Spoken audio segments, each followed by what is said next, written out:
Shaolin Temple, there are three kinds of men: students, disciples, and masters. Development of the mind can be achieved only when the body has been disciplined. To accomplish this, the ancients have taught us to imitate God's creatures. All creatures, the low and the high, are one with nature. If we have the wisdom to learn, all may teach us their virtues. From the crane, we learn grace and self-control. The snake teaches us suppleness and rhythmic endurance. The praying mantis teaches us speed and patience. And from the tiger, we learn tenacity and power. And from the dragon, we learn to ride the wind. As no two elements of nature are in conflict, so when we perceive the ways of nature, we remove conflict within ourselves and discover a harmony of body and mind in accord with the flow of the universe.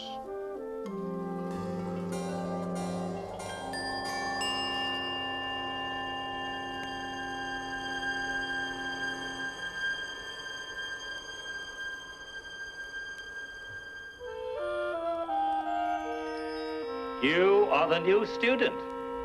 Come closer. You cannot see. You think I cannot see?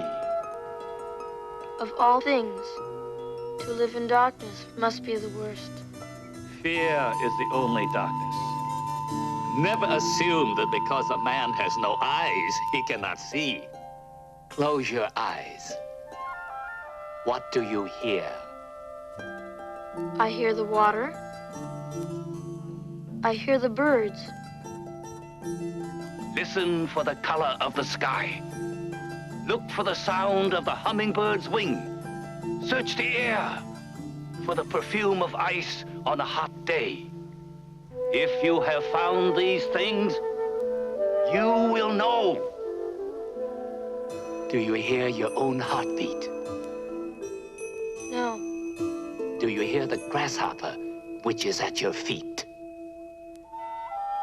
Old man, how is it that you hear these things? Young man, how is it that you do not?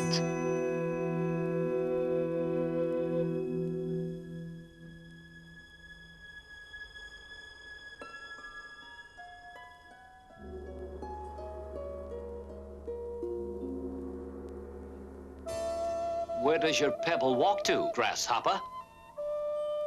It walks. Its journey is to nowhere. Each journey begins and also ends. Then the ending is the bottom of the pool. Does not the pebble, entering the water, begin fresh journeys? It seems unceasing. Such is the journey through life. It begins, it ends, yet fresh journeys go forth.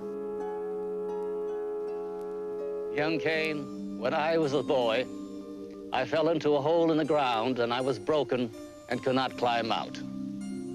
I might have died there, but a stranger came along and saved me.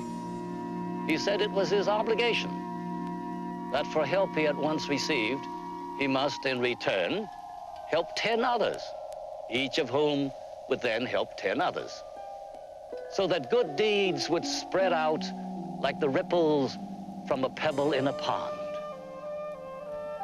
I was one of his 10, and you became one of mine. And now, I pass this obligation on to you.